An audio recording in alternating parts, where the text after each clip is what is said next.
Welcome to the Compass and the Clock podcast. I'm KB, your host. This show is about one thing: how leaders make high-stakes decisions when direction and timing matter most. In each episode, I sit down with CEOs, founders, and senior operators to break down the moments that shape their companies, not the highlight reel, the actual decisions. We examine how values set direction and how velocity determines results across leadership, strategy, and execution. This is not theory. This is decision-making under pressure. Let's get into it. Welcome to our podcast today. Today I am with David. If you want to know more about David, you need to go see our other 4 episodes that we have, talking with David about his journey from back in the day and to where we are today. But today we're not going to talk about that. We're not going to talk about back in the day. We're going to talk about today and how, we're shifting and evolving, and the decisions that we're making, going through. David doesn't know this, so I'll just tell him now. His podcasts are the highest rated podcasts on my entire stream. Well above everyone else by magnitude. And so the stories that he has shared are absolutely awesome and inspiring, and are the favorites, just to be quite frankly, are the absolute favorites. So David, welcome back, man. That's flattering. I love that. And I didn't know that, so thank you. That's a huge nod, and I appreciate that, man. That's amazing. Yeah. So Yeah. today Go ahead. we chit chat. Yeah, we chit chatted a little bit in the beginning. Why don't you kind of give me just talk? What's an update, man? Like, what happened after the last podcast? What you've been doing? Where you at today? Sure. Yeah, sure. Like, kind of after we had talked, and like I said, we met a few times in 2024. I kind of wanted to. I was in pursuit of just a mission to take the energy and the stuff that I believe in and start putting it out there, and in the process putting myself out there, right, where I felt like I had something to offer to anybody that's in a professional rut, creative rut, to do with art and anything to do with like selling their work, putting their work out there. And then I started kind of touching on like what I thought was really important to me, and like dealing with like troubled youth and the embryo stage of what could really be, like feed the statistics that are a huge part of starting early in like troubled and facilities and foster care and that kind of stuff. I thought it was important to start looking at that and saying, maybe I should talk to some of these young folks and stuff. Man, I really thought that was important. And the reason why I say that is because I think that when as a parent, you're a parent, I'm a parent. Sometimes, if your kid starts doing things that you don't agree with, you scold them, right? You're like, hey, stop doing that. And I think that something that's really important is to find out why things are happening now. Like, why are these things the way they are? Now it's different when the kid makes a poor decision, doesn't do their chores or whatever. I'm not talking about that. I'm talking about like if a kid, when I, does something like makes just a poor life choice, takes a wrong turn. When I was a kid, like my dad's super conservative paisa. He's from Mexico, and I remember he didn't believe in anything that I did. He didn't see, he didn't see that I was creative or talented when I was tagging and catching tags and stuff in the streets. He didn't think, wow, you are talented, and look, you have great handwriting. You should do this with it. He didn't try to redirect me to try to take the energy and put it in a good way. Not that I would have listened. I'm just saying, like, he never did that to him. It was that, it was I was just a bum. But I always thought that like there's good programs out there from like when I was a kid. Most of my mentors and stuff were teachers and probation officers and things, people that I had, I didn't have any biological relationship with. They were put in place to oversee me or whatever, help, guide me. And that was always rad. And so I always thought, and they didn't have the credentials They had credentials. They just didn't have the credentials that I would have believed in. They weren't from the hood or nothing like that. A lot of them were military, ex-military. I actually had a teacher that was a Green Beret, man, and now that I'm older, I see like, wow, that is no joke, But as a kid, I didn't. Yeah, I was like, I don't, who cares? But they had a pedigree in other things, and I always remember thinking like, man, that would be sweet if I could meet with people that I can relate to. And so I kind of went on a mission. I just started putting some outreach out there to meet with kids and in detention centers and stuff like that. We're still working on that now. Last year, I had some stuff lined up, and I had kind of run into some health problems where, like, I couldn't meet some of those commitments because I had started having seizures and stuff in 2025, and really out of nowhere. Like we're still undiagnosed. So I don't know anything about it. I just now, nobody said like, "Oh, David, you're epileptic." Nothing like that. It just we're chalking it up to just overwork and when KB, you probably relate to this. When you're doing a bunch, you have to take away from something, right? So the sacrifice I've always made is, well, I just won't sleep as much. I'll get up earlier or I'll go to bed later so I can kind of meet all these demands or whatever, art commission work, full-time work and stuff like that. So I just said, oh, I just won't sleep. And so I did that, that happened. And in the process, I had a few of them. In the process, I broke my shoulder, and then that really set me back physically. It slowed me way down. I had to, like, for a while I was trying to sleep in a recliner in the basement. It was terrible.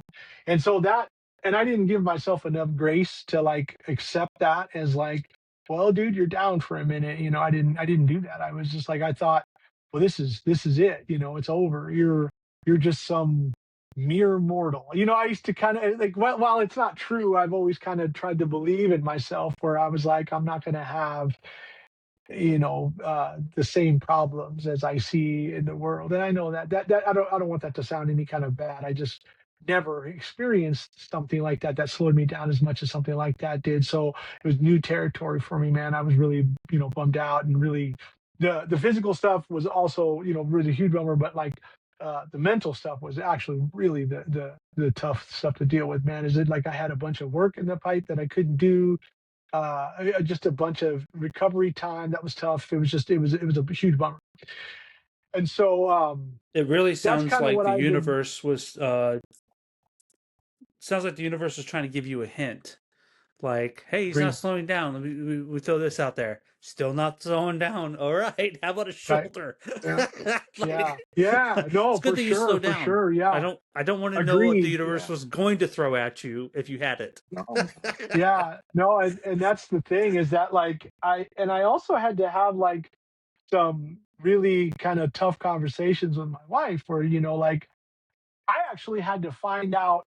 And when I say find out, I think I just actually started listening, KB, where she was like, she told me some things where it was like, when this type of situation comes up, I just I just leave you alone because I know that it's like essentially saying like, she was aware that it was going to be tough to get through to me. And so and she is really good about letting me like do my thing, and then on the back half we'll talk about lessons learned and stuff. She's like, well, I kind of thought that would happen, but I didn't want to say anything because I didn't want, because she knows that I'm bullheaded anyways and wouldn't listen. But kind of as a result of that, KB, I would say, man, that I've really kind of, it's hard to teach an old dog new tricks, right? So they say, but like I think I have actually changed my ways, man. Like where now I try to get to sleep on time. I try to make sure that I'm getting more sleep. We're monitoring it. Like it's all that stuff that, that us as mortals, we have to kind of really keep in check, man. And so, but I'm still on that mission right now, man. I've kind of jumped back into kind of talking to people, and I guess the framing of it is kind of trying to share with, like it's what I talked to you earlier about credibility is like I want to tell these kids like, you know I was hopefully, like I was worse than you are right now, and nobody caught it too early, so I had to I was out there on my own trying to, like, I moved and all that stuff, and the rehabilitation, the recovery, like the kind of the turnaround from gang banging and all that kind of stuff. I was on my own doing it. There was nobody that, like, there were people that would, like, say things, but KB, there's a bunch of armchair professionals in every setting, right? Military intelligence. There's people that you could look on the internet, and there's people that have never served that are going to tell you what is not you, but they'll tell the public, like, well, it's like this, like, So, like, there's a bunch of people that are kind of armchair experts on what you should do. And there's some people that I respected that I loved their takes, and it had nothing to do with the comeback from gang banging and kind of the system side of it, like where I spent time in jail and that kind of stuff. It was really just people that were like, well, you could try this. And I always respected that approach rather than somebody telling me how to live, but in this case, I wouldn't want to do that either. It would just be like, hey, like, this is my pedigree of hood stuff. You should check it out, and as a result, like, maybe get through to some kids early enough to where, like, they hopefully they can change their ways. But a lot of things that's missing from kids that are in detention centers, and, like, in just those troubled youth scenarios, can be a lot of what might be missing is opportunity. I can coach you all day about what you should and shouldn't do, but then I need to be able to kind of back that up with opportunity. Is there an opportunity for you? So I'm still working on that part where we can talk about, like, opportunity and potential eventual, like, sponsorship and stuff like that, for opportunities. But then it Yeah, so also, that's good. go I ahead, go because ahead. I'll say, well, let's dig in that just a touch because um you know the American way, right? Pull up your bootstraps, right? And make your own opportunity in the world. But that comes through, like, first getting to the right mindset so that that's even becomes a possibility in the belief system. Like, I served 23 years. That's only because if I hadn't gone to the Air Force, I would have been dead because I was making bad decisions after bad decisions. And it still took 15 years of service before I plucked my head out of my butt to be able to be like, oh, wait a minute, I'm missing things. Let me be an active participant in my world and start creating my world. Again, 15 years. That's how long it took for it to click. And so, while I might have been in opportunity, aka I was already in service, right? So I was in a mix. But those were the cards, right? Now this is the hand. Now it's how I'm going to play it. But at least I was conscious enough to be able to play it. And that only happened because I got my first mentor.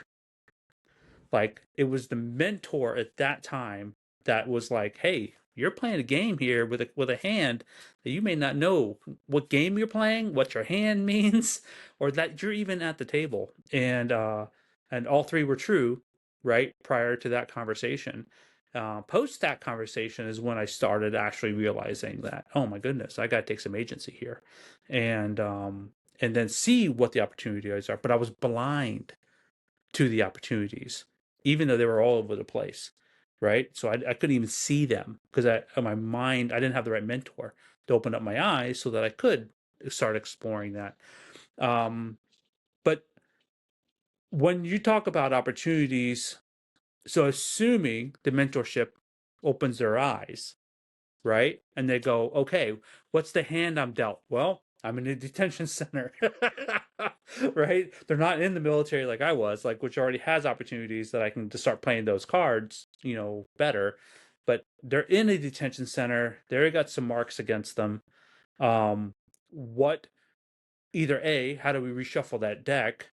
Or, like, what are some of the ideas that you were thinking about exploring to kind of provide, because I am down with this idea 100%, that there's serious mismatch with people who end up going into the system and then coming out of the system, and their only opportunity is to do something to go back into the system because that's where their opportunities are, right? So what is your idea around this?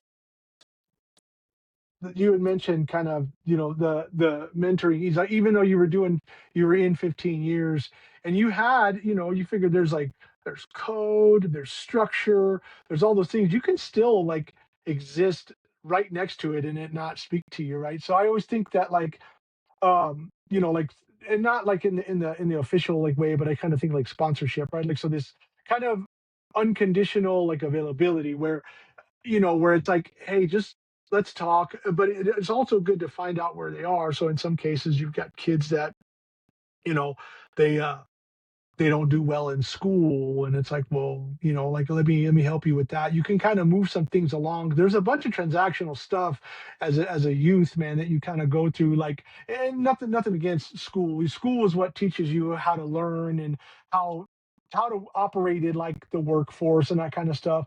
But you can kind of you can help kids move through school faster and give them tools for that kind of stuff. And then there's also like, eh, there's a I don't want to like give it too much credit, but like in certain countries, and you would probably know this, KB, they like find out what people are good at, and it's not in the best interest of the person, but um, there's certain governments and whatnot that are like, well, let's find out what people are good at and put them through like a battery of like not tests, whatever you want to call them, where like they like, well, it looks like you're going to be a good mechanic, you're going to be a good teacher, you can be a good in medical and stuff like that. And then they kind of give the kids the nudge to like do stuff through that.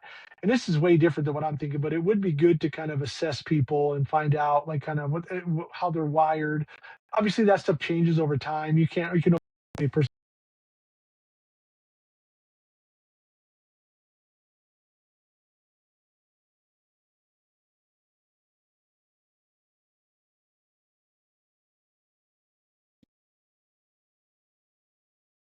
Yeah, not sure if it's coming through the audio. Can you hear me real quick?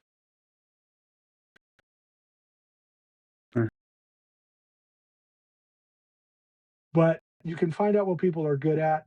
And then once you find that kind of stuff out, you can then, uh, you know, map out the mission.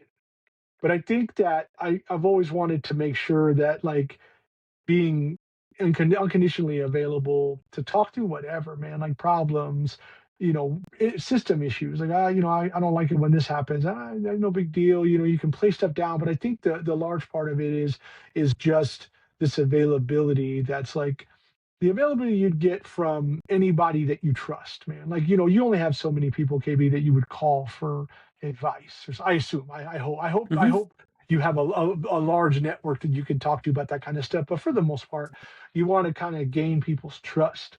And the best way to do so is to it's that like the equity of effort, right? Like, I'm gonna let you know that I got you, and I'm gonna, if I say I'm gonna be here this time, I'm gonna be there. And then you that might be a longer road than some people are prepared to take on, but I do think that it's actually really worth it, man. Especially if you're trying to help somebody get better, and then eventually, KB, I'm like, I've done enough self auditing the last like couple years.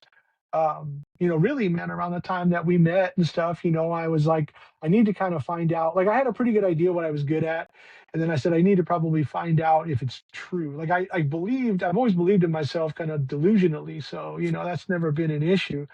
But I really wanted to find out through like self auditing and kind of self assessments and that kind of stuff, and reading some books and whatnot. I really wanted to find out what I was actually good at, and then I kind of I just took all that data, built myself like a repository of like my issues and the things I'm good at, and um, risks and assessments and stuff. And so then I kind of realized, well, I do really care about people, and I do. In professional spaces, I've always been really into like development and that kind of stuff. And so I don't know, man. I kind of found out that I would probably be pretty good in that space, where and even leaning on kind of my background and my history with like data analytics and, that kind of reporting and that kind of stuff, man, I felt pretty, pretty confident that I'd be able to kind of put something together. And as a result, and then, like I said, couple it where it's where the worlds overlap, like I've got I've got the troubled youth background. I even, I was a troubled adult too, man. I wasn't just a bad kid, and so, and then my credibility is all over the place, man. I've worked with all kinds of people, all kinds of brands and stuff, and so, and it started, with the streets, man. It started in graffiti, and then, like I said, it escalated into gangbanging and stuff, man. So my personality and my authenticity is largely how I feel like I've succeeded at all, man. You know what I mean? That's Hmm. really kind of so I you know so sorry, that was a really long answer. I really just thought that what I would do, I would use my backgrounds, plural, to make something together. And I kind of looked at some stuff for uh the hard part of it would be granting and funding and that kind of stuff, trying to make sure something works. And then, obviously don't want to mess up anything that's already in place, because there's good people that are already doing that kind of work. I just don't know that there's a ton of good people that have my background. That's all, man. I really just kind of wanted to get Right, because you talked involved, about the if anything, if credibility there's something already piece. going on. Where, yeah, because there's that piece of like not credibility as per certifications, but credibility coming from the the kids themselves, right? Like, how do they see you, right? Do they see you as an older version of them, right? And is that connection help you break through faster, right, than somebody who may have like different type of educational accreditations and or experiences in that field of work, but lacks like the hard, right? Like that piece you can't, like, you can only earn it through experience type of thing, and it shows up in your vibe, and it doesn't show up in your credentials. It's a really good point. Like I don't know if I told you. So when I was a kid, there was this dude, man, and that's what I was getting at. Is that, like you said, like you'd have to go through hell to teach people how to avoid it, right? Like that's the only way you could do it. And so, like, when I was a kid, there was this dude. Uh, Ironically, his name is, so what he was a gangbanger from West LA, and his nickname was Diablo, which is devil in Spanish. And he was a born again Christian that was trying to, like, get people to go. He had his own, like, church, and this was in San Gabriel Valley when I lived out that way for a while. And KB, he would pick us up, like he had like a dope, like, I don't know, it was like maybe a 66 or 67 Impala, all dope. It was super, man. And he would, like, pick us up. Like, hey man, I'll meet you guys on Sunday. I'll pick you up. This was like before a bunch of, easy ways to communicate, like cell phones and stuff, man. He would just tell us, hey, if you guys can all be here at this time, I'll pick you guys up. He would pick people up for church. KB, he would deploy, like, his entire network, because he had a bunch of ex gangsters and stuff going to his church. And so everybody goes to these places and picks these people up, man. And he would pick us up. And I remember thinking, like, what does this dude get out of it? He doesn't get anything out of this, but he did. Like he tangibly probably nothing, right? But spiritually and all that stuff a bunch.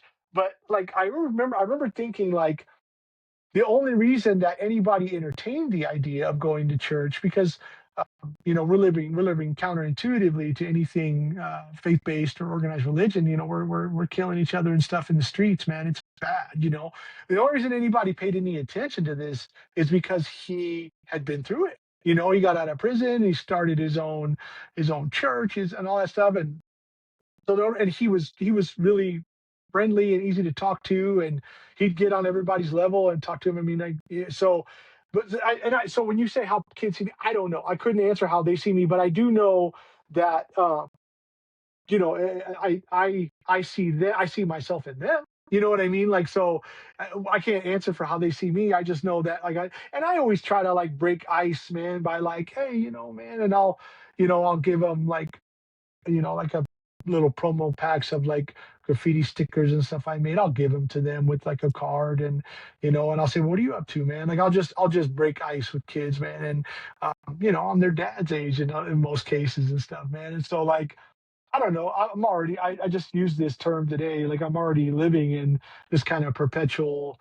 adolescence anyways, man, with like kind of staying close to like graph and art and stuff, so I'm still, I don't know, sometimes KB, I don't know that I am much different than when I was as a kid. I have more responsibilities, and Mm. I've systemized how to meet my responsibilities and do them and find success. But I don't know that I'm much different, man. I think I'm still kind of the same. Really, man, I don't feel much different. I feel older, but I don't feel much different. Like that's how I kind of see it, man. That's funny. I move slower. Yeah. Yeah, That's that's how about it. I That's know about I'm it. different. Yeah, that's really about it. Yeah, man. And so it's that's Yeah. so go ahead. You were gonna say something? No, I, well, I was just thinking about you know, um, as like when we when we have our experiences, right, that define us.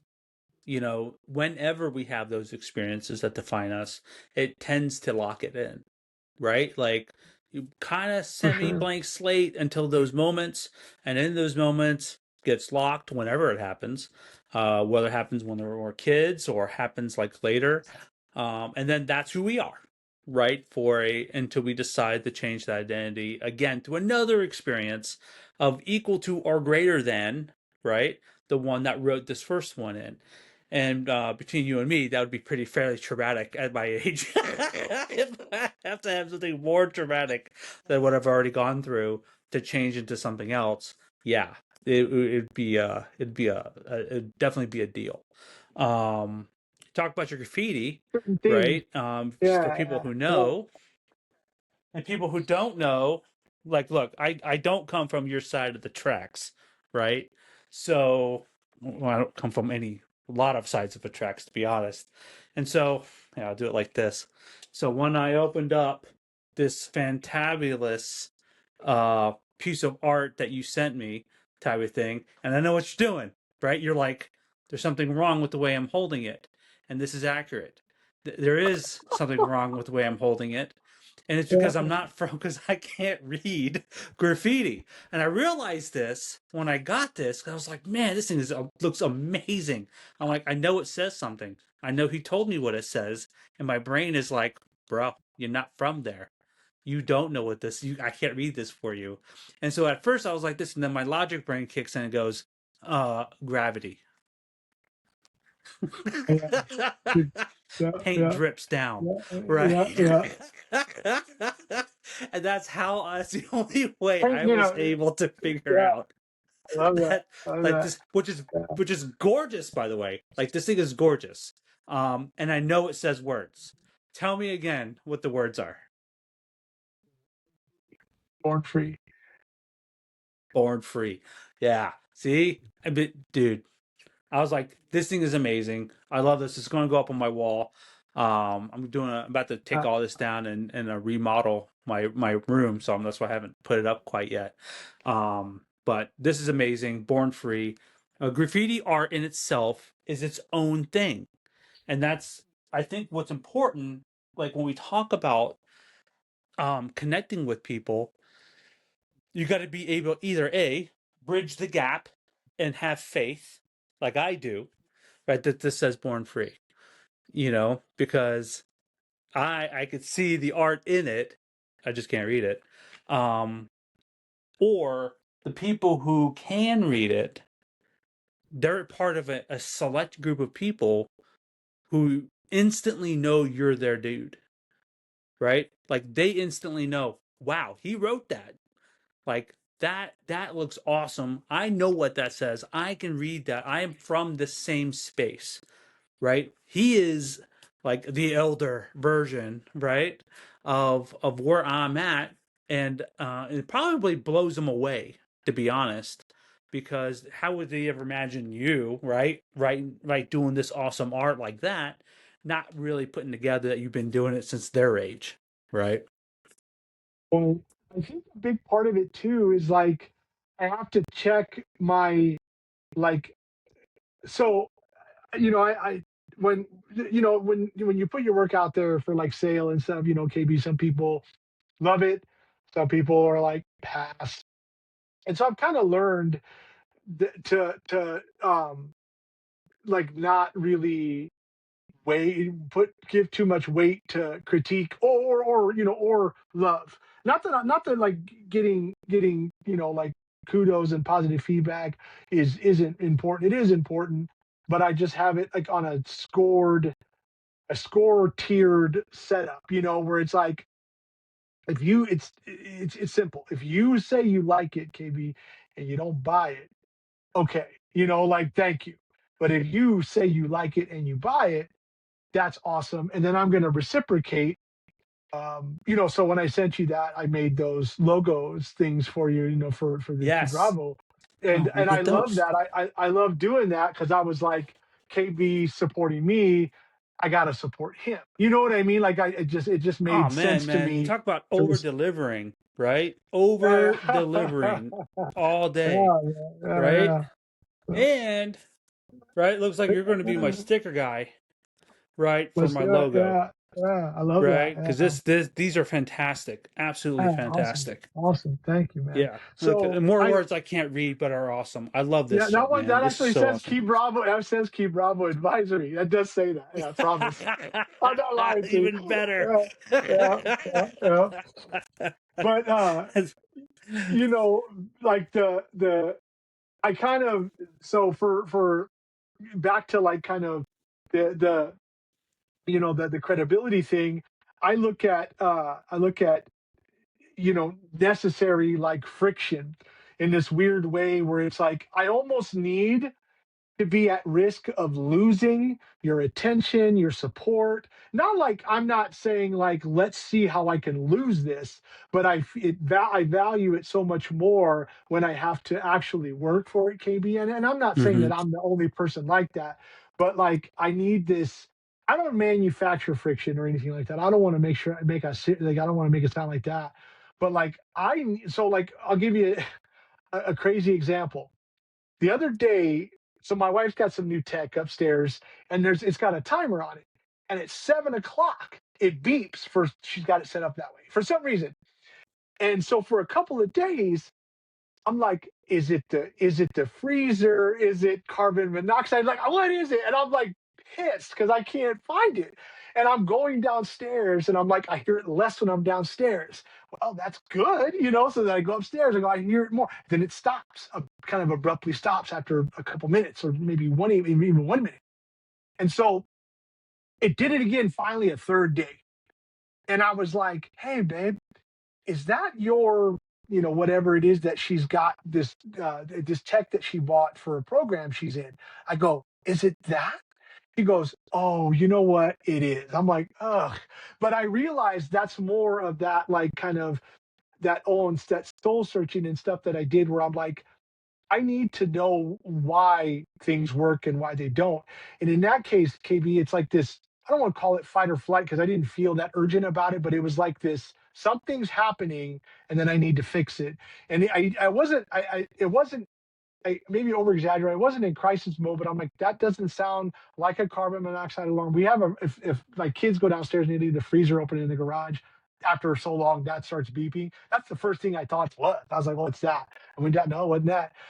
And so just like I needed some issues to happen so that I could respond correctly to it.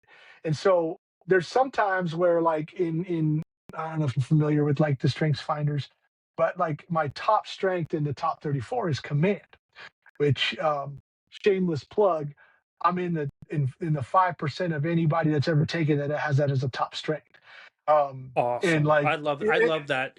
I think when I yeah, did Strength Finders, not only did it help me kind of like go, oh, I am not crazy. It also, I also realized it also shifted my entire philosophy about how I train people, because I used to try to like upgrade people's weaknesses. It's like, oh, you suck here. Let's focus on that. And after Strength Finders, I realized, oh, that's a waste of time. yeah. Let's actually double down on your strength so much that your weaknesses are not even a problem. So I love Strength Finders for that. And yeah, no, it's good. It's a good data. It's good data. It's not like a Bible of sorts on how but yeah, man, once I kind of knew, because I know that like something that I'm not stoked about in most settings, KB, is like um low hanging fruit. Like who cares? So like in some cases, man, if something is like a daily task, just something that you have to do, like you send a report or something, I just automate that stuff, man, systemize it so that I'll put the work in now so that like I'm not having to like, oh, I forgot to send that or I forgot to do that. And that's what really helped me um maximize kind of where I was weak. Kind of like you said, KB, I just double down on like the bulldozer and I don't have to worry about other stuff, So like I was like, if I have a thing that is this and it's every day or every week or every other, I'll just automate it. I'll systemize it somehow. And that's helped me a ton, man, by like kind of doing that stuff. And I've done it in every setting, even in like the art space, man. Like I'll create a bunch of content to kind of market work, and I'll do that. Like I've got 3 hours open on a Sunday. Well, guess what I'm doing? I'm going to start putting some content together so that I can put out there and share with the public. And so, but yeah, no, kind of with, I kind of realized myself that I needed to be um, in like not I don't want to call it a crisis, but like some type of Friction, um, friction right? management. Like Friction management. if you don't Yep, have some yep. friction, you're just running on slick sand, right? You're not getting anywhere, right? You need something Kids. to grab onto. Yeah, yeah. And that's how I would see dealing with a kid that's up against some trouble, or anybody, another professional, or somebody Mm, I care about, anybody that's up against, because like, family will reach out and ask me questions and stuff, and like I'll hit them with 10 suggestions before they reply. And I'm like, sorry, let me know if that's too much. Like I've had to catch myself doing that over the years. Like I've had to like, all right, man, chill out. Like you dropped like some solution bomb on them. They're like, hold on, I haven't even told you the whole issue yet. And it's like, oh, sorry.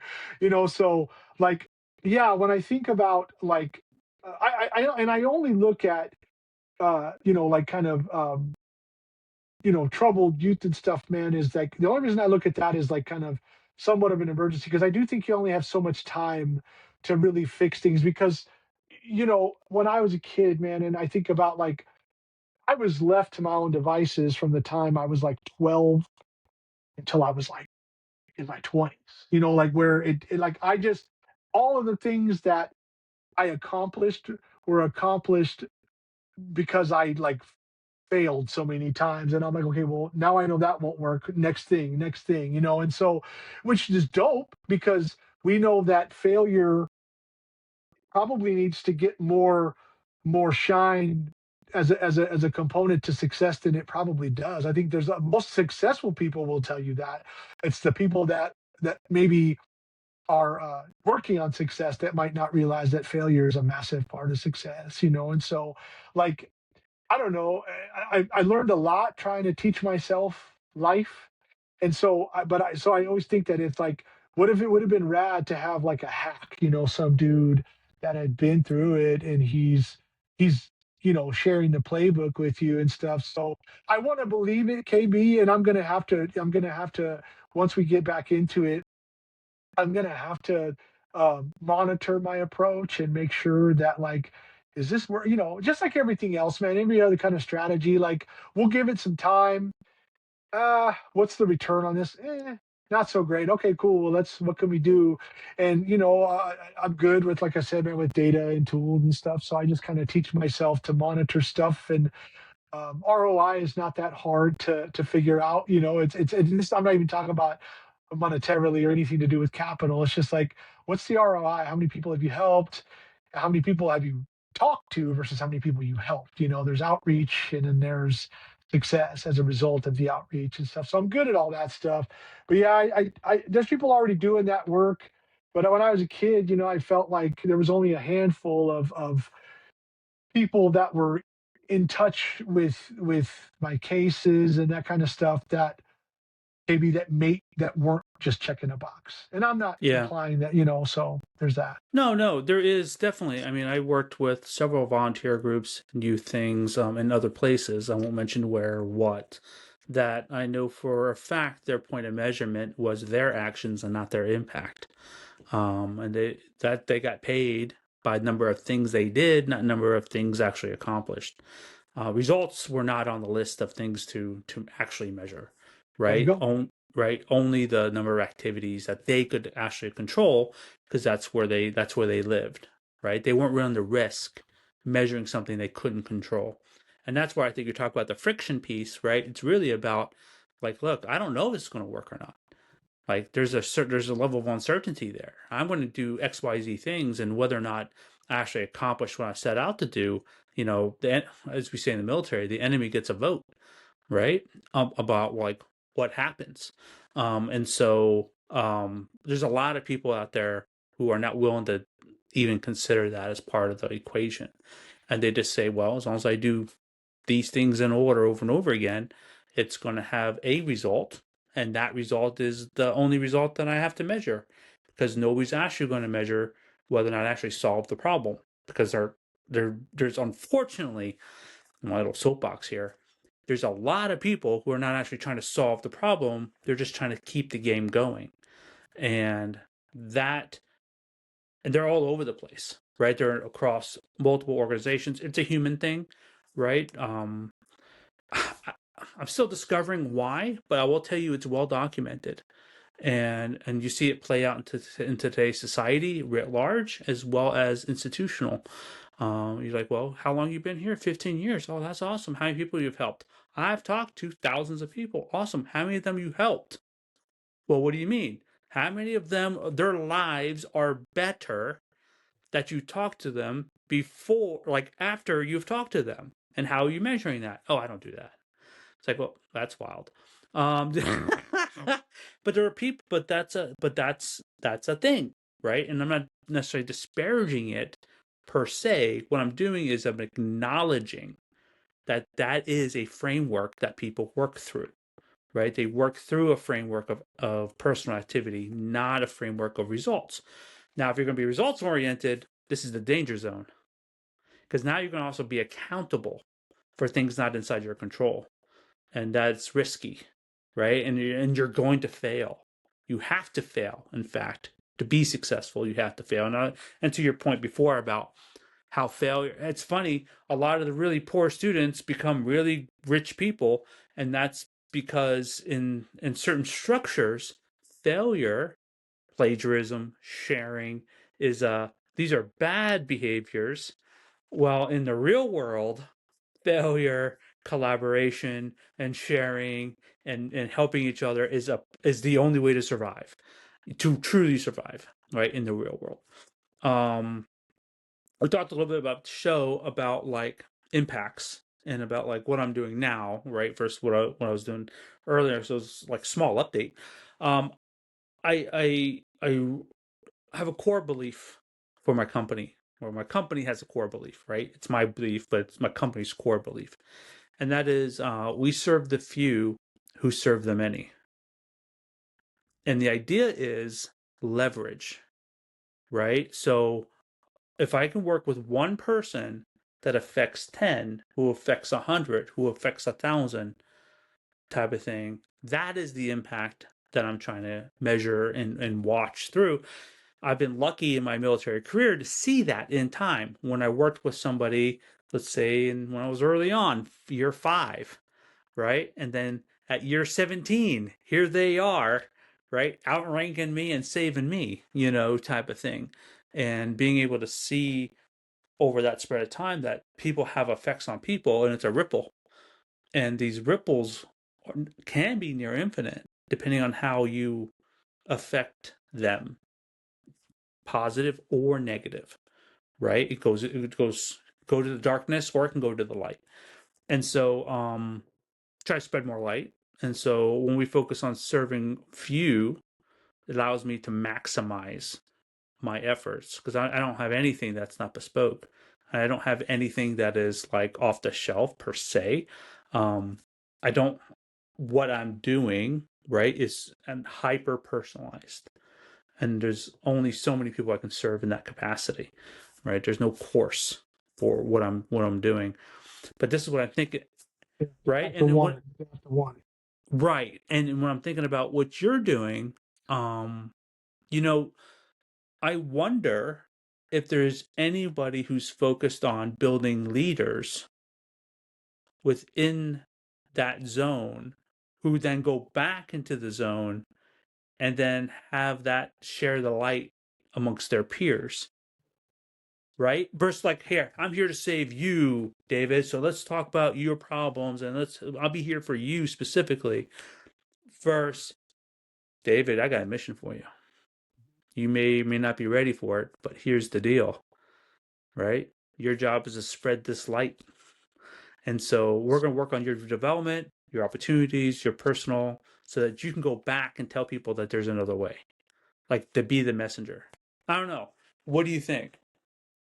That's you said it way better than I did, man. So I think that what I mean is like, so you and tell me if you're experiencing this now, KB, because I know I've known you for a few years, man, and your business model is, like you said, hyper personalized.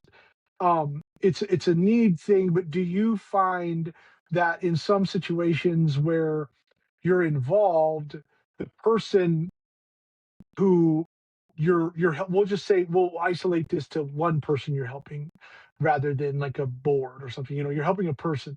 Do you find that when by the time they've enlisted your services, that they probably already kind of feel isolated and kind of alone? Would you say that that's kind of a thing? I would have to say that um, one of the reasons why we connect is because they're isolated and alone, because they have no one else to share these thoughts with, either due to like because they're so high up the chain, if they do, it causes disruption, or just people just don't get it. Like because the think is different at every level. The think is different, not better, not worse, just different. And so unless you've ever been on that level or operated at that level, like you just don't understand the think or the impact of it. So I think a lot of people in general feel very alone in the spaces that they're currently at, regardless of what level they're at. But also, the more um, niched you are, either by job title or by industry or by location or by circumstances, the more alone you are. Absolutely. And I think that's where like advisory support is. I think that's why it works. That's what I mean.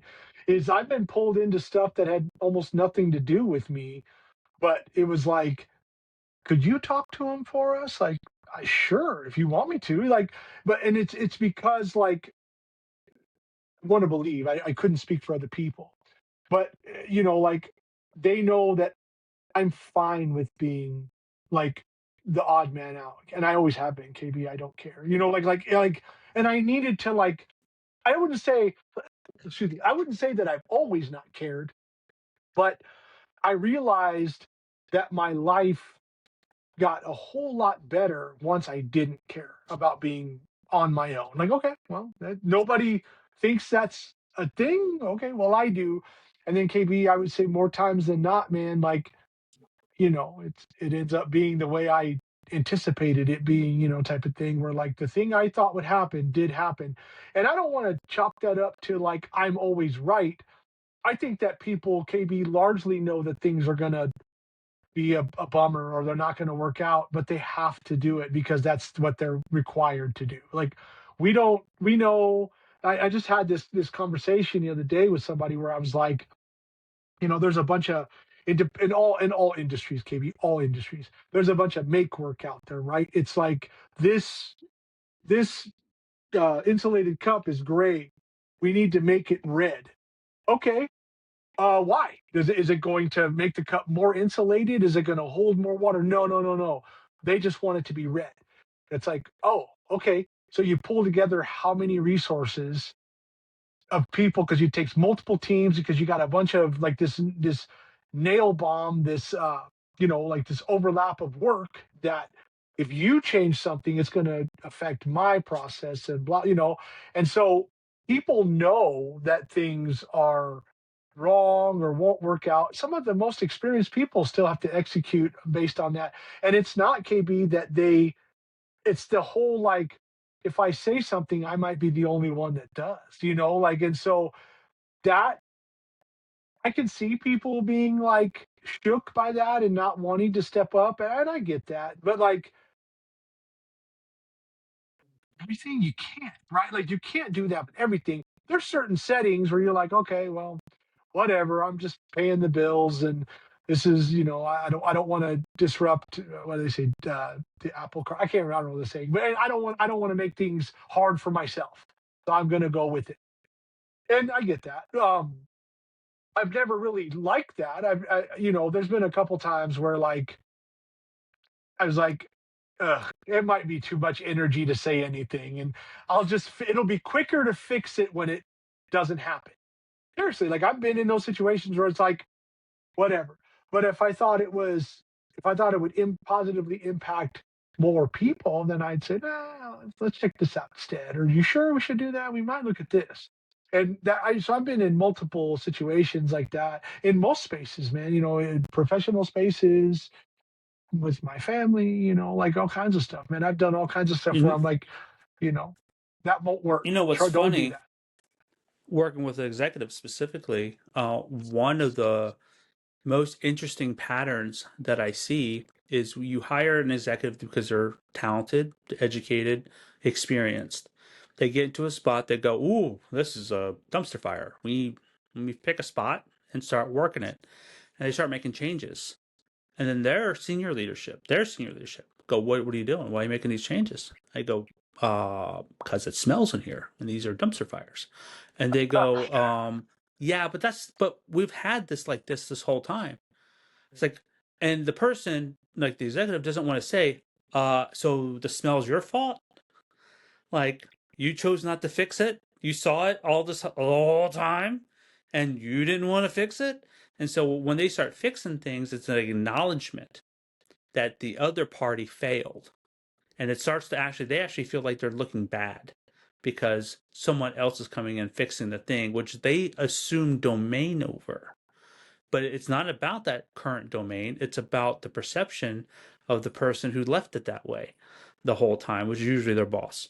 Because I find that what happens is a pattern is that the person gets beat down, right? And they stop trying to solve problems and they just try to check the boxes. But then the boxes keep moving, right? The situation, because the problems are never solved, the point of measurement keeps getting worse. And so now what they think they want, right, the boss of the executive, right, what they think they want keeps changing because the situation is on fire now. Instead of from one direction, it's now on fire from four directions. And the person who's the executive has been beat down. Is like, look, I don't fight fighters anymore. You said you wanted blue check boxes. I gave you blue check boxes. He's like, yeah, but blue check boxes aren't doing me any good right now. It's like, well, that's what you wanted, so that's what you got. And now you get somebody who's maliciously compliant because in the beginning, when they were fired up to make things better so that you didn't have to deal with fires in four different directions, they were beat down because somebody else was offended by the fact that they were good at their job, right? And that is what I think is where you get majority of office politics, right? Where you get a lot of these friction points because people are butthurt because they take offense. Oh, you're fixing this? Well, that was my thing before. I didn't see it as something that was wrong, or I didn't know how to do it, which is a competency problem, which is way more common. But they couldn't admit it because they're supposed to know how to do it. So now that you're fixing it, that's going to make me look bad. And so that means you got to go. And And right, and I'll tell you, and this is a warning to any future executive that wants to work with me, your situation is going to get worse if you work with me. Because you're going to just see for a bit, more of just the for a bit. you're going to Yeah. see more of the problem, and you're going to be more Yeah. confident to try to change it, and you're going to change, and you're going to create more friction in your organization because you're going to want to change the dumpster fire because this is what happens when you work with me. And I've had I think 3 for 3 or 3 for 2.5 currently, say within last little bits, where the executive was fired from the job for trying to do better in the job. But it's fine because now they're doing their own thing and now much happier people.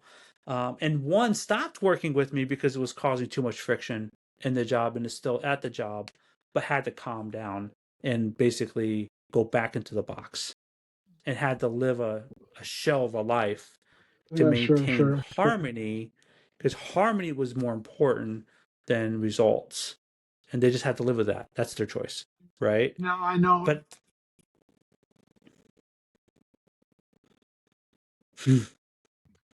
recently, and it was really well written. And I think it's a result of kind of what we're talking about. You might have to check me on it if whether or not you think so. But you brought up some uh, recent like plant closures in Nebraska.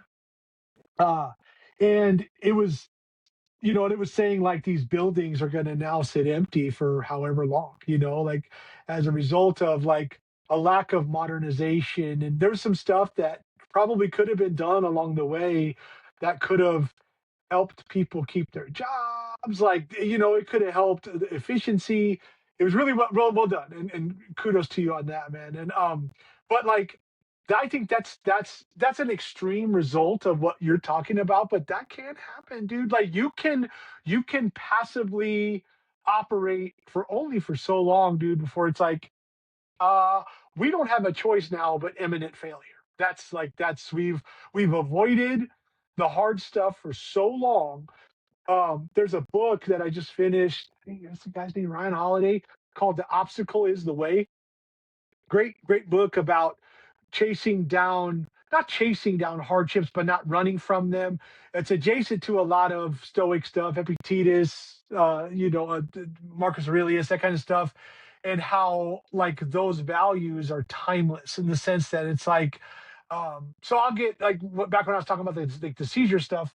The doctor prescribes you all this super heavy duty like painkillers, and I'm like, I don't want to do that. And so I started taking just kind of over the counter stuff to deal with it. And there was days where I was like, and I was in pretty chronic pain for 6 months, man. Like where I was like, ugh, I was in chronic pain. Broke one shoulder, dislocated the other one, and it wasn't getting better. The dislocated one, the broken one, funny, was getting better. The dislocated one wasn't. And I was in pretty chronic pain for like 6 months. And I would tell my wife, I'm like, well, I probably need to see where I'm at. So I don't want to take anything today. I won't take like Advil or any of that stuff. And with that being, me leaning heavy into data, KB, I would tell myself, well, today is a little bit better, or like I could, if I let myself go suffer, and that's suffering, that's not suffering, dude. But like I would let myself feel it for a while and say, okay, I'm not where I thought I was. Maybe I still have a ways to go before I'm starting to feel better. And so, and then it's the same thing with like what you're saying, man, like, yep, this is going to suck for a minute, but this is what it is. And it's those leaders, KB, that choose to establish that, I don't want to say authority because it makes it seem like you're pushing people around, but you need that boundary. I don't care. Isn't working. We need to fix it together. Right? We're going to do it together. We all work here together. This is all of our responsibility. We're going to do it together. And KB, I've personally, like in my own, tenure as a leader, across multiple industries, I've always felt comfortable being that guy. Um, Mostly successful in those attempts, man. But like I think, yeah, man, I'm a huge plug for that book, man. The Obstacle Is the Way. I think that people that know things are going to suck, well, I'm going to have to bring this up. It's going to suck, but oh well. But like, how long does something really suck, KB? How long? Is it years? It's not, man. It typically isn't that long. It's, what happens is that you light some kind of fire under people when it's like, well, if you don't want this to suck, let's fix it quick. Like it's this ecosystem where like you say this is what I want, they're saying, God, I got to get this over with, and then they start performing, It's what it kind of feels like to me, man. And that's just like anything. And like part of me too, though, and this is where we talk about isolation and stuff. My wife and I were talking recently about like um it's really dumb, but like neighbors being passively assholes to each other. Like just dumb stuff. And I was like, like not that I would ever be like overtly aggressive with people. I'm a grown man, and obviously I got a lot to lose. But like, I would just talk to somebody and say, "Hey, can we not do this? Is it cool if we don't have this kind of relationship?" You put somebody on the spot where they have to like acknowledge the behavior. KB, a lot of times they don't have a choice but to fix it, man. They don't, if especially if they don't have authority over there. They're not your boss, you're theirs. Hey, let's fix this. Let's stop doing this. They can push back and tell you that you're wrong, and you can say, all right, sweet. Well, it's kind of one of those where the door is type of situations. It doesn't have to come to that, but sometimes it might. And sometimes is like, yeah, maybe sometimes. But I think that open lines of communication, firm boundaries, and like, hey, if this is broken, it shouldn't be anymore. We should fix it. And I'm open to ideas. And then you start putting people in positions where they can use their experience and their tenure to tell you how to fix something. I don't know, KB. I that also doesn't sound that hard to me, but that's more of that command strength finders, like David the Yeah. bulldozer speaking. I Yeah. don't Well, think it's that hard, and man. not only that, but it's also like it sounds great on paper, right? And then you got to throw in Yep. people's emotions and people's competency. I keep bringing up the word competency because people are in positions all the time they're not competent for. In fact, so much so, not only has it become memes, but it's also like the phrase, which was I think termed in the '80s, you are raised to the level of your incompetence, became a thing, and it was a thought process of which they thought that how people were actually ranked up. Like how far up in an organization you can go. Well, you go as far as your incompetence can take you, right? Type of thing. Meaning that eventually you're going to hit a ceiling because you got no more juice, and the zone you're in is the limit of your competence. But really, what ends up happening is that in today's world, people get promoted not for competence. That's not why people get promoted at all. Mostly Actually, optics, that man. Yeah. yeah, Uh, it has nothing to do with how good they're doing things because most organizations. All right, here's my soapbox. All right, here you got me riled up, right? There's two types of organizations, right? There's organizations. The whole point of the organization is to keep the organization going, moving, not going forward, not going up, just the lights on, right? So the status quo organization, and then there's the builder organizations whose whole job is to innovate and go to the next level of whatever the thing they're doing. Differences: Tesla, SpaceX, Boring Company, right? They have the DNA of a guy that's a builder. And henceforth, the organizations are constantly pushing. Google was like that, and I have faith, is still like that, right? Even though it's kind of this huge thing, right? But even in Google, they allow the engineers 20% of their time to use 20% to use corporate resources just for their own ideas. And then those ideas end up being Google's ideas, and Google actually makes more profit off that 20% than off of any other engineered way. So, like, there's these builder organizations, but then there's these status quo organizations whose whole point is just to did we do enough output to maintain the job, to maintain what we're doing?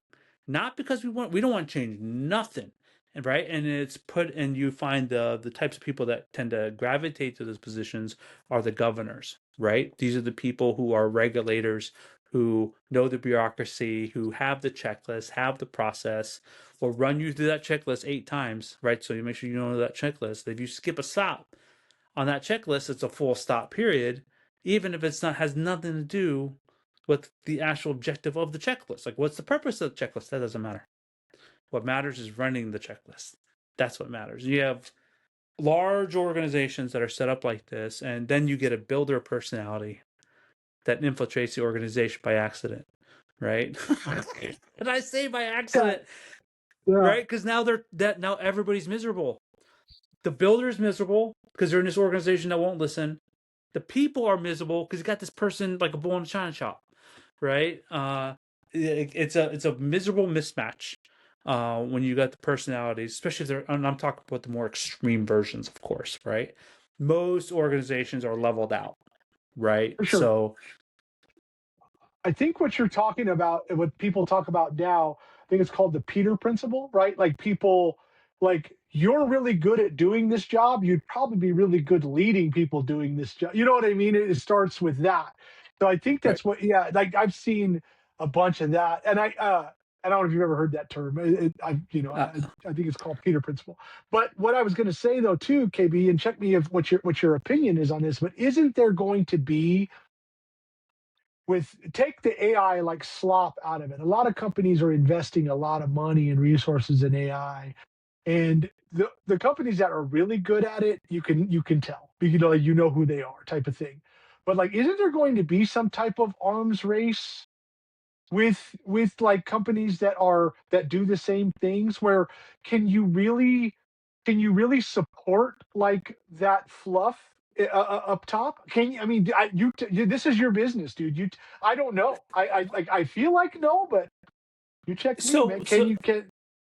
Yeah, so there's a couple dimensions. There's like at least two dimensions I'll cover here. Like one dimension is the manpower capital piece, right? Where Yeah, the idea is like I have let's say I have 1,000 people. At 1,000 people, I produced, we'll keep it easy, 100,000 units, right? Of whatever. Doesn't matter. At that 100,000 units, I make $100 million, right? So my top line revenue or my bottom line profit, whatever, how you want to measure it, right, is that I have 1,000 people that equals 100 million, right, in revenue. Well, it's called top line revenue. And this is important. Now, but I learn because I grab AI and I insert AI into the process. Now I'm more efficient.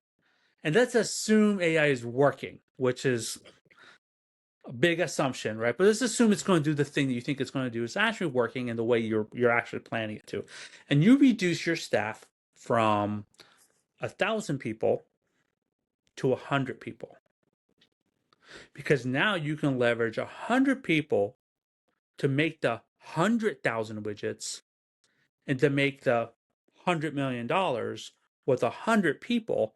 So you've reduced your cost, the capital cost of the people part, right, by like 10x nearly, And so what happens is that they measure the bottom line profits, aka how much money is left over, by reducing headcount, which is a Jack Welch, Milton Friedman model of business, right? Where if I could minimize headcount at all stages, that is the win for the corporation, right? So that mentality, that algorithm, if you will, is what creates that.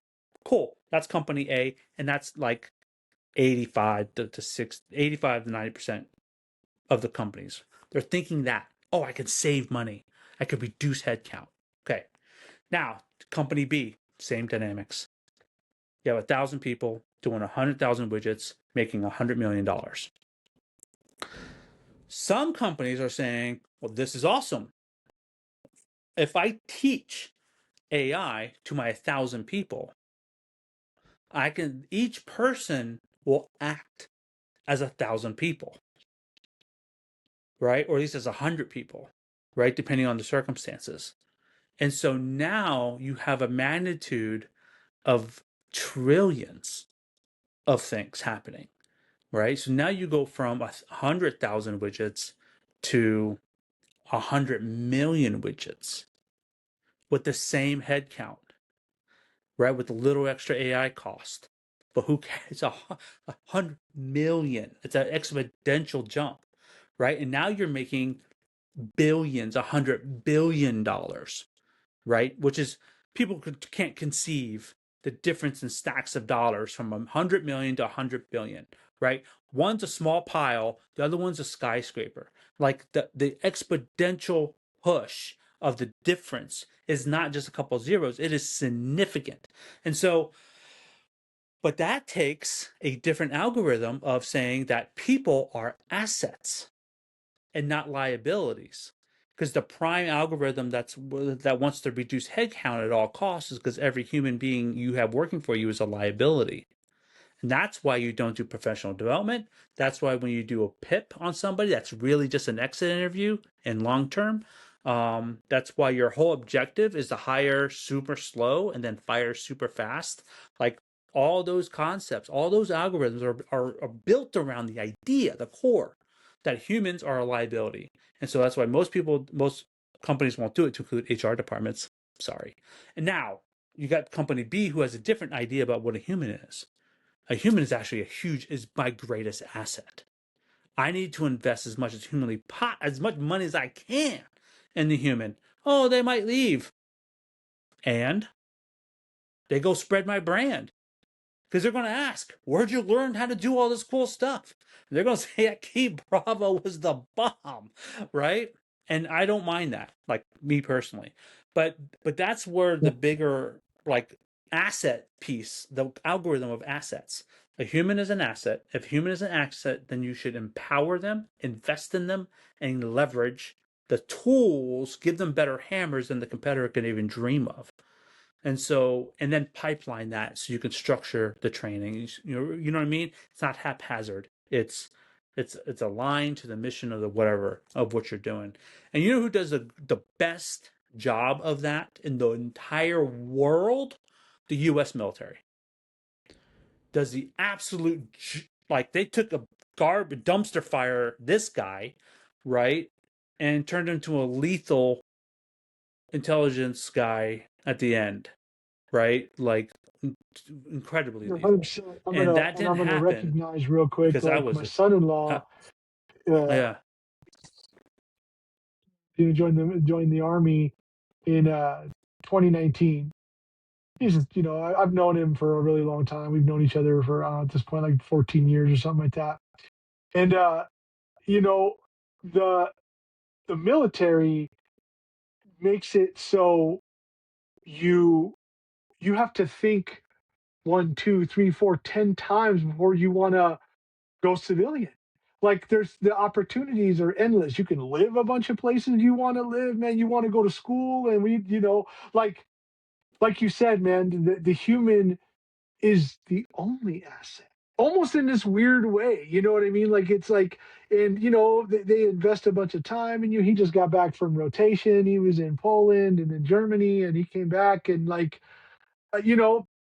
But to be fair, to kind of plug more so what I was saying about the obstacle being the way, I've seen him have to go through some bad stuff too, dude. Like, sleeping outside in the winter and, like tough, like simulated missions and stuff, man, where they're outside in the desert for a month. And, like, but that's all an investment in the human machine, dude. Like that, and so like I think you're right, man. When I say I think, no, I agree with you.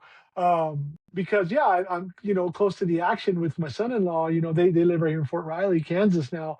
And so like, like I've seen it with him, dude, like where he's completely different and this like V2 version of himself when I met him as a kid, and so like, yeah, I don't know. I think you're right, man. And like, isn't it wild that like the military is a business model?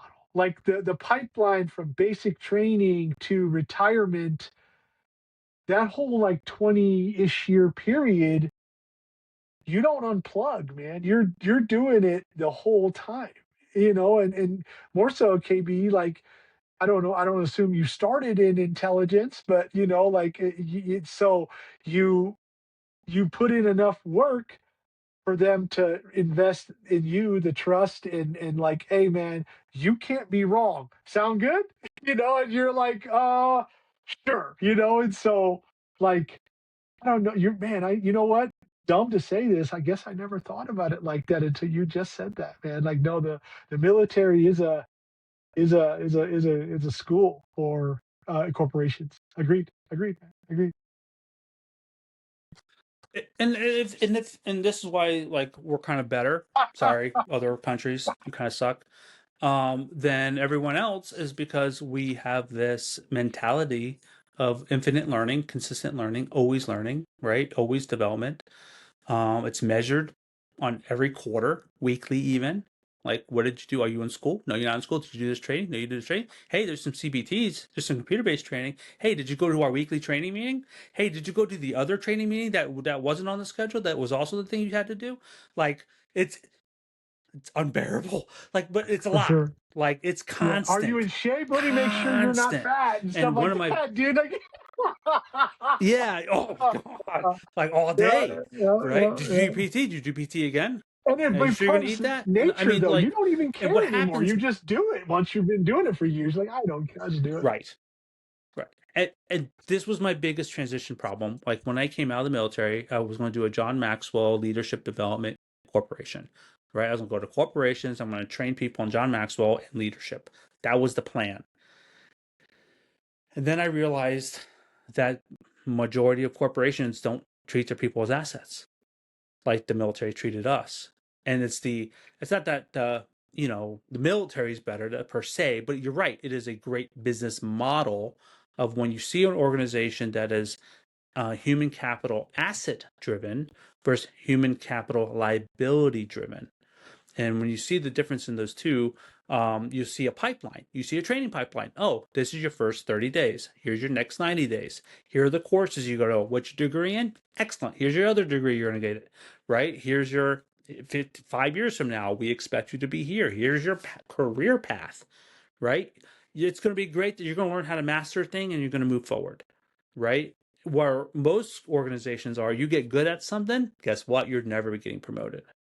This is where you get the C plus employee that ends up being the boss of the A plus producer, right? Because the A plus producer will never get promoted in this type of organization, because why would you promote the person that's making all the widgets work, right? You won't have a replacement for them, and nor will you ever. And so you get that, and then on top of that, to compound the problem, you get what you call the Peter principle, where it's like, oh man, you're awesome like that, so I'm just gonna promote you, and then the whole place will be better. But in actuality, that's a different skill set, right? Dealing with humans is a leadership skill. Dealing with your technical thing is a technical thing.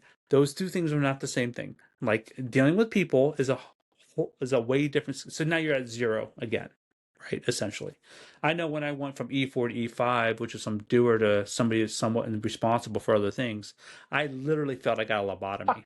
I'm like, did I get Yeah, stupid overnight? Like, I thought I knew what I was doing, but now I can't do anything right. yeah, Like, what is yeah, happening? It was literally yeah, yesterday. Like, like yeah. why am I stupid? And it was just not stupid. It's just that I thought the whole world, I thought 100% of the world, come to realize is only this small slice. And now I'm exposed to more of the slice. And I didn't know about this other piece. More of the story, right, is that I think that when we talk about like organizations and human capital, and then what you were talking about in the very beginning about like these kids who are in detention centers, right, and like, and how do we best serve them, possibly what kind of opportunities, to answer the prime question that we started with, like, wouldn't it be cool if there was a internship, a pipeline of advancement, right? That is pure trust, right? There's no like, I'm going to judge you. It's like, no, you're going to show up and you're going to learn things, right? And you're going to be in this consistent learning environment, and you're going to upgrade, and you will learn where your, uh, where your talents are, so they can be multiplied by the right skill, strength finders, right? So that you can get competent in a thing, because competence generates passion. We're only excited to do things we're good at. Man, well, that's what I mean too, though. Is like almost 2 years ago to the date, KB, we met in our first pod, and I had said I thought that mentoring was kind of light, and we touched on it earlier with kind of systems where you know you talked about how many people did I contact versus how many people I impacted, the ROI. And like that's what I mean is I think that so the first things that I know for sure and I don't know that I've firsthand experienced it, that I remember, but like the minute somebody who maybe has more going for them, take that as you will, materially, monetarily, whatever, you live on a better side of town or whatever.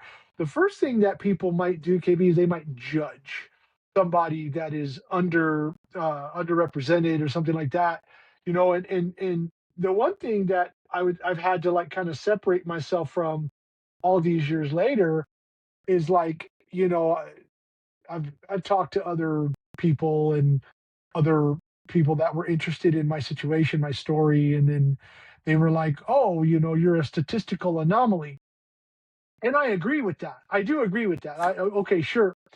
But I didn't want to like let it define me where I was like, "Well, doesn't that imply that maybe, like I shouldn't be here, but I am?" And it's like, "Well, I'm ambitious. It's like I'm not. You can't be like an ambitious dumbass. Like you just can't, dude. You can, but like I think sometimes that and I can't tell you how what people say about me or anything that they don't say it to me, but like I think sometimes that it's probably just assumed that like well this dude is from the hood and he might not be that bright and whatever, that's fine. It doesn't matter. It's none of my business what people think about that stuff. And I'm only just, it's just intuition kind of, and just maybe that's happening. And I've chalked it up to certain experiences where like people have been like, I could tell.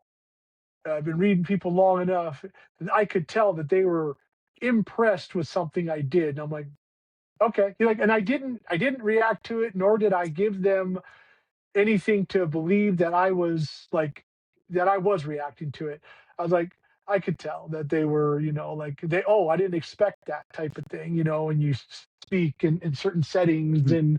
and, I've been in a bunch of different situations, KB, like where I've been like the, I don't whatever keynote speaker. And I've been in situations where like I was educating people on certain things, like I've done plenty of presentations on things like investing and, talking about capital gains. And like I've done that. I mean, I've talked to my homeboys from Long Beach about like taking care of themselves financially and fiscal responsibility and stuff. I've shown people how to invest. I've done and like, not to not toot my own horn, nothing like that, but I guess I'm passionate about like because you said everybody's going to do well, and I agree.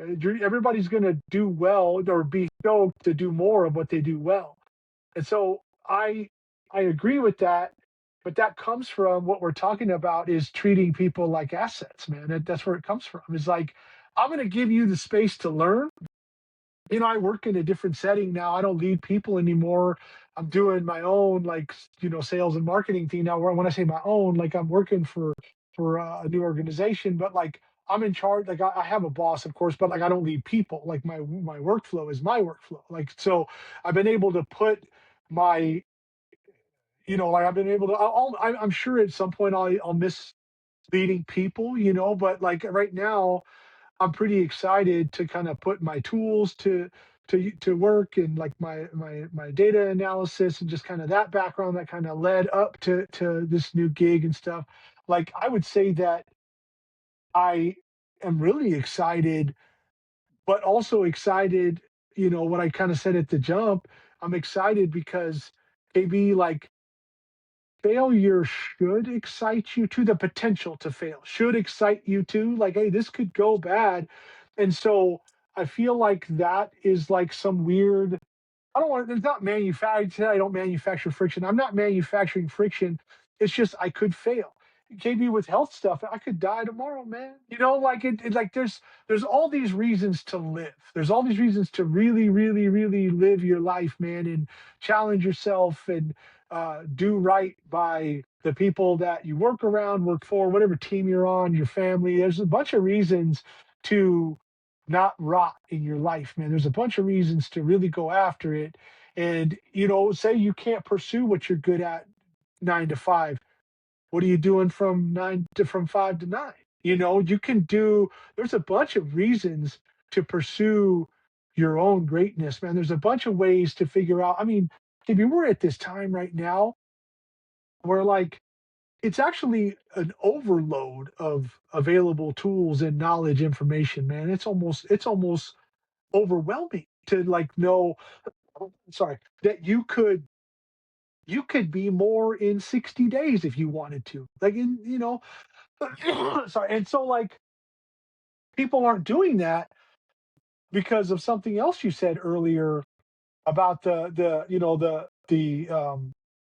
seat filler exec. He started out on fire, and then just eventually there was zero cooperation around him, and he's like, you know what, like I'm just going to do this, and that comes from, that's an environment thing, man. You can't, you don't want to be the smartest guy in any room that you're in, and sorry, people that make peace with that are are the ones that really end up doing something, man. They really start making this crazy run towards this greatness. And greatness is what it is to you, it's not what it is to anybody else. Like, hey, I'm really good at this, and it.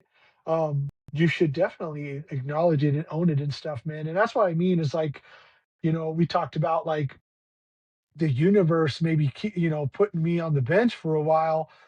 I believe that. I don't know if I said it the same way, but I believe it, because it was like, well, I don't have any choice but to slow down. But in that slow down process, like I went nuts on strategy, financial strategy, operational strategy, creative strategy. I just went nuts, man. I was taking notes and reading books, and like something that I did to motivate myself a lot. This is going to sound crazy, but like I'm a big boxing fan, and I just went on YouTube because I was just down here in like the basement.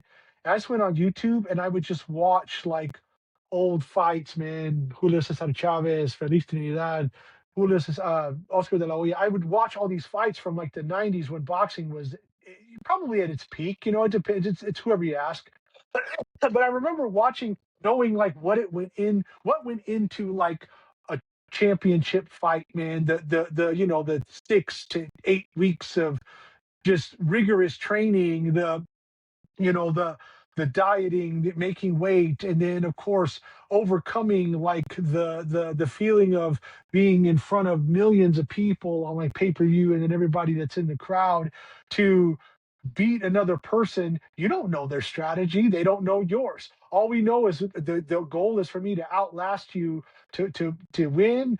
And like I love the duality of it, man. And so like I was really inspired by a bunch of old fights and stuff, man. And like I said, a bunch of old books. My Bible probably, man, is this book here. Is it's the Michael Easter book, The Comfort Crisis.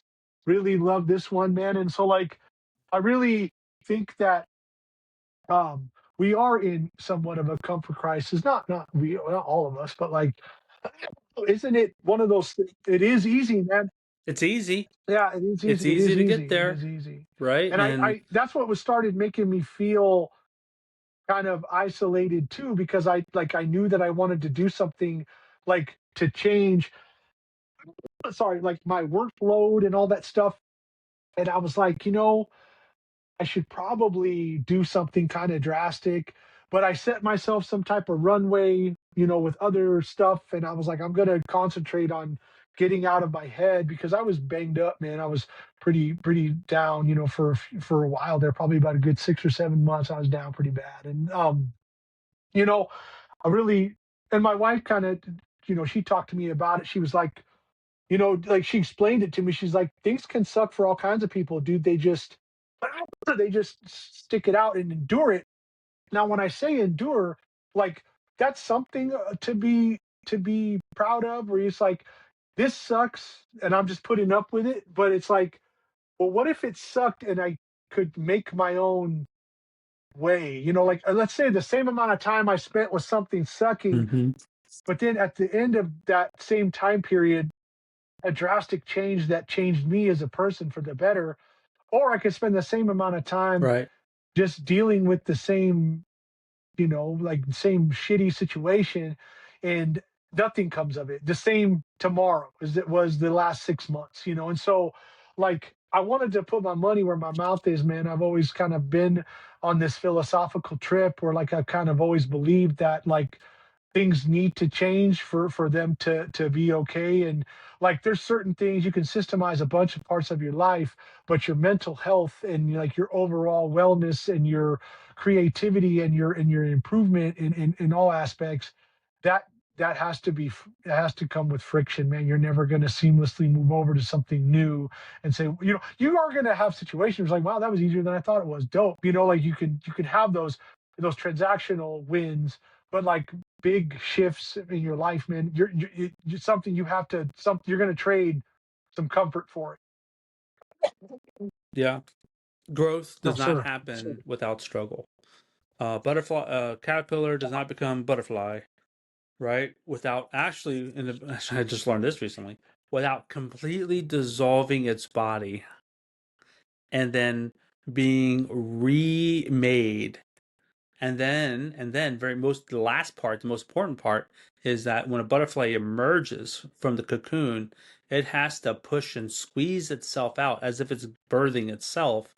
And if it doesn't do that, if it doesn't, let's say some kid comes in and they open up to help it out, the butterfly will never be able to fly because that pressure is actually reducing all the fluid in the body, and it's actually getting rid of all the bad things that the body doesn't actually need as part of this metamorphosis, right? So it's getting rid of struggle, gets rid of things you no longer need as part of your metamorphosis, and it's the struggle that makes that happen. If you don't struggle, you keep it, and so now you're toxic, Hey, right? And like yeah, and you get to yeah, keep the toxic part of that, and you don't actually have true metamorphosis. Anyway, it's a really good analogy that also kind of like reflects a deeper reality in our own growth, right? If you want to, you need to, if you want to grow, and well, nature is to grow, right? Because unfortunately, the universe only goes one of two ways, right? You're either growing or you're entropy. yeah. That's it, right? Expanding or entropy. That's it. There's no other option you get. And so as soon as you decide to stop, I'm good right where I'm at, decay Know that we're begins, working against ourselves, dude. We don't even right? know that we're doing it. You know, because of that. Well, it Yeah. doesn't feel bad. I'm comfortable. Like you don't realize that that's like the problem. And then people like Yeah. depending on how you want to see it. Everybody has their way that they deal with stuff. You know, like some people, you know, that some people like use prayer to like get their mental, you know, juices flowing. Some people use exercise. Some people read. You know, everybody has like their way of you know of getting out of like a funk and kind of getting out of away from stagnation. But I really do Mm. think, man, that like you know it's there is definitely an environment element, KB. I really like what you're doing, man. Like I said, and I love that people you know people use your services, man, because it's like a really good it means that they care, bro. Like doesn't that mean that they care? Like we need change. I not just me, I don't need change because my decisions, KB, you know, if it just you know, if I'm an executive over hundreds, thousands, whatever, I could make one bad decision, and how many people could I affect negatively as a result? So if I reach out to you, I care about everybody, man. I care about everybody. You know, so that's like Oof. that. I If love that. anything, if for any reason, that's that's the best part, dude. So great work, man. That's amazing, bro. I love that, man. You know, I appreciate that. I'm going to use that in my yeah, next. Do you care about your that's right. people? That's right. We need to have a conversation because that is, I've never heard it put so well before in that context. Because you're 100% right. That's exactly how I see it. Because and that's why I look at, I try to leverage the people who are affecting the most, right? I try to help because I know the power of bad decisions, and a bad decision is only becomes a bad decision not because it goes south necessarily, but because it. Anyway, I got a whole diatribe. The short of it is you're in a bubble of just yourself, and it's very hard to change a direction when you commit to a direction because it's only you in the bubble making the decision. right? You have no outside assistance and seeing what the map actually looks like, and you don't even know if what you're doing is aligned, and you don't know how to change or how to shift to the next decision. Because you just might be that might not be the best decision, but you're probably only one decision away from a course correction. When I say course correction, we'll just say reaching the desired end state, right? Even if it's because most life is a zigzag anyway. It's never a straight line, right? It's always a zigzag. So you need to make more decisions to get to where you're trying to go. But to do that, right, takes some work, right? Or an There you advisor. go. There you There, go. There selfless you plug. go. Yeah. The But I think that's, and if you really think about it, that's not that uncommon of a way to deal with something, man. Like when you think about like, people do it in their marriages, they need a marriage counselor or some third party that doesn't like whether or not this works doesn't affect me. But this is my business to make sure it does work and try to be neutral in it all. And so like third third parties have been around since the beginning of time, man. Like some outside perspective is like so. yeah. Yeah, man. An advisor, I love that. I mean, there's like spiritual advisors. I mean, they're like we don't that industry doesn't exist because it don't work, man. So yeah, I agree. I agree. Like that. Yeah. So I don't know. That's what I mean. Is like I I just love think that. that yeah, I think that Yes. getting out of your own Yeah. way, it takes a ton of probably like suffering of some sort, like where like you Mm, overthink and then I'm going to shelve that idea for a while, but then you know what? Like I'm going to come back to it. And for me, the biggest thing that I would say I do, man, is I keep my brain moving and my hands moving. Like I touch the mm, sketchbooks and that kind of stuff every day, man. I'm shipping. I've learned to kind of love the end to end process with art sales, man. Like even down to the admin stuff. Like I'll come downstairs and I'm like, I tell my wife I got to pack a bunch of orders, and a lesser, like a lesser mind, even like a lesser version of myself, dude. Like I would have hated that. I would have hated that.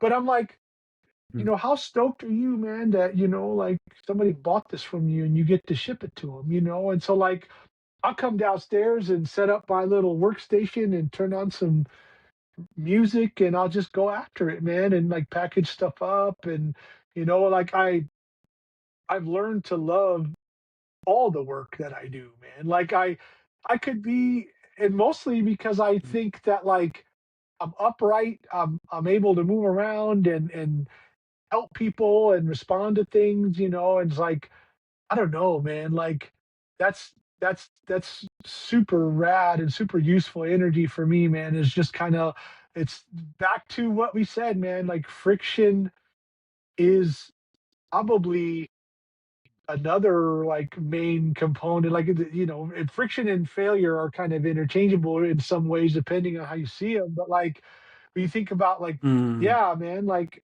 you and I had like kind of a calendar deal today, and it's like who cares? We're here now, like who cares? And so like I don't know, I don't that, like I even think about it like I remember something along the lines of where like somebody had this huge issue like 6 months ago. And like I don't even like to me it's like I've seen people's lives change completely in 90 days. Like where what was this huge deal to them 90 days ago, you could bring it up to them now and they might say, oh, I forgot all about that. Like that happens all the time. And so like I don't know, I think that yeah, Yeah. like obviously past dwelling is some semblance of like failure. Like don't do that. Like once you're past it, who cares. But like Yeah. yeah, Yeah. Right. useful useful Reflection is useful, useful right, for lessons learned and figuring out in the future. I need a rule change, like it for me, right?